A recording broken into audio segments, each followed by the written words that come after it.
उंगलियां कीबोर्ड पर मक्खन की तरह चल रही है और सभी वर्ड्स को एकदम एक्यूरेटली टाइप कर रही है।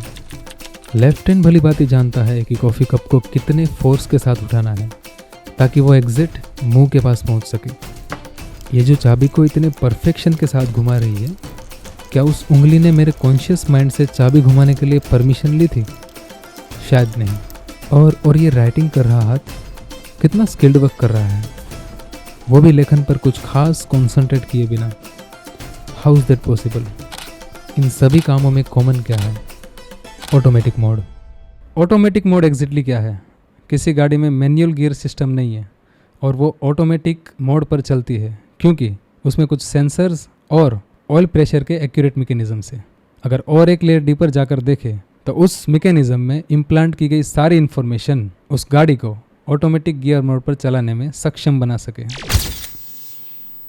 मुझ पर पड़ने वाली इस तेज़ रोशनी का मुझे कोई आइडिया नहीं था, ना मेरी आँखों को और ना ही मेरे हाथ को।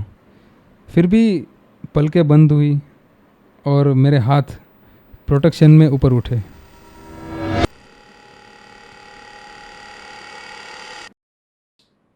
कैसे हुआ ये? किसने ऑर्डर्स दिए मेरी पलकें बंद करने के लिए और मेरे हाथ को उठाने के लिए? मेरे कॉन्शियस माइंड ने तो ऑर्डर नहीं दिए, बल्कि जब पलकें बंद हुई और हाथ ऊपर उठे तब जाकर बेचारे कॉन्शियस माइंड को पता चला कि कुछ गड़बड़ी हुई है।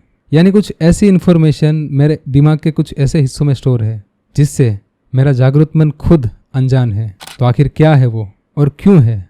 चलिए समझते हैं with the screen writers perception.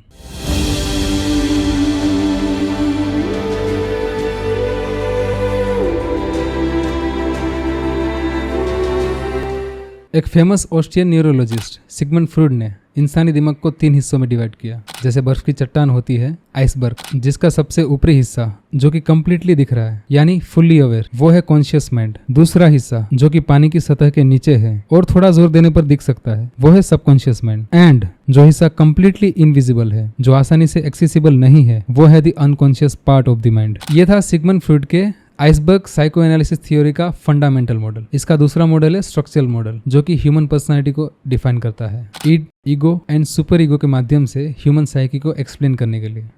लेकिन फिलहाल इस पर विचार विमर्श।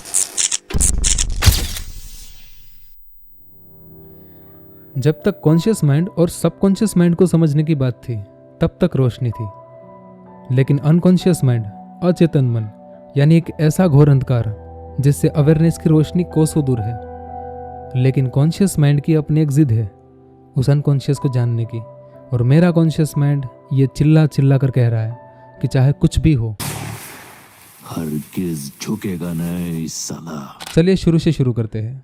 जब कोई बच्चा जन्म लेता है और माँ जब उसे स्तनपान कराने के लिए पहली बार अपने पास लेती है, तब बच्चा तुरंत ही आंचल से दूध पीने लगता है। कभी सोचा है कि दूध पीने की इस प्रोसेस को उस बच्चे ने कब सीखा? दूध किस तरीके से पीना है, इस इन्फॉर्मेशन को उस बच्चे ने कब ग्रहण किया? Think about it. ऑल्सो हमारे बिहेवियर, हमारी बेसिक इंस्टिंक्ट, हमारी स्किल्स, हमारी पसंद, हमारी नापसंद, हमारे इमोशंस, फीलिंग्स, ये सब हमें जहाँ प्री इंस्टॉल्ड मिला है वो है हमारा अनकॉन्शियस माइंड, और जिसके कारण हम हमारी यूनिक आइडेंटिटी और हमारी पर्सनालिटी को दुनिया के सामने रख पाते हैं। मुझे मिली कॉन्शियसनेस, सबकॉन्शियसनेस और अनकॉन्शियसनेस के साथ आज मैंने अपनी ज़िंदगी के 25 साल पूरे किए हैं, और इस 25 सालों की यात्रा में मेरा जो माइंडसेट बना है, मेरा जो स्वभाव बना है, वो ऑटोमेटिकली मेरी जानकारी के बिना मेरे अनकॉन्शियस माइंड में स्टोर होता गया है।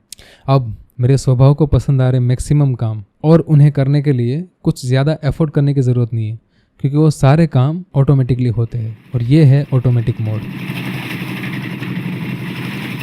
कोई मजदूर अपनी ज़िंदगी के अधिकतर साल मजदूरी करने में बिताता है, तो उसे हर रोज़ की तरह अगली सुबह उठकर ये सोचना नहीं पड़ता कि उसे बदन तोड़ने वाली धूप में भारी वजन उठाते उठाते हर रोज़ काम करना है, क्योंकि उनके अनकॉन्शियस माइंड में इंस्टॉल हुआ स्वभाव ऑटोमेटिकली उससे उसकी अवेयरनेस के बिना बड़ी आसानी से डे टू डे रूटीन में वो सारे काम करवाता है जो आम इंसान करने में थकावट महसूस करता है। इतना ही नहीं, हमें जो विभिन्न और विचित्र प्रकार के सपने आते हैं, उन सपनों के क्रिएशन के पीछे भी अनकॉन्शियस माइंड का हाथ है। और कईयों का तो ये मानना है कि ड्रीम्स कहीं ना कहीं ड्यूअल रियलिटी को रिप्रेजेंट करते हैं। अगर ऐसा सच में है तो हमारी इस रियलिटी को किसी और यूनिवर्स की रियलिटी से जोड़ने में शायद अनकॉन्शियस माइंड हेल्प कर सकता है। खैर जो भी हो, लेकिन मुझे हमारे अनकॉन्शियस माइंड की ये बात सबसे फैसिनेटिंग लगती है कि सपने जिस तरीके से एक कहानी के फॉर्म में बनकर हमारे सामने प्रेजेंट होते हैं, उस प्रेजेंटेशन के लिए अनकॉन्शियस माइंड द्वारा की गई क्रिएटिविटी को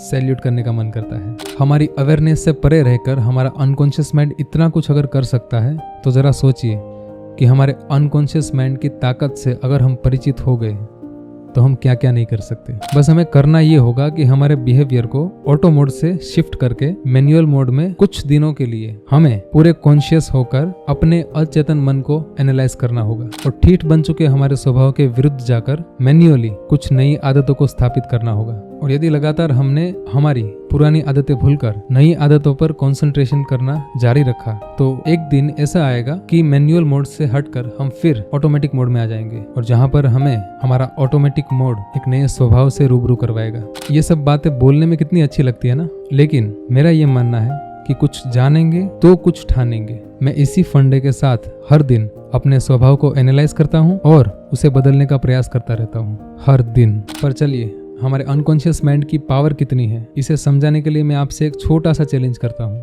और ये चैलेंज आपके साथ मैं अपने आप को भी दूंगा। करना ये है कि ना 21 दिन, ना 30 दिन, ना 50 दिन और ना ही 60-70 दिन, सिर्फ एक दिन, सिर्फ और सिर्फ एक दिन में अपने बिहेवियर को, अपनी पुरानी और अपनी बुरी आदतों को सिर्फ एक दिन में चेंज करके दिखाइए। और इस कदर चेंज कि हमारे अनकॉन्शियस माइंड में हम अपने नए स्वभाव और नई आदतों के साथ एक नया डेटा स्टोर कर सके, और जिसके लिए मोहलत है सिर्फ एक दिन की।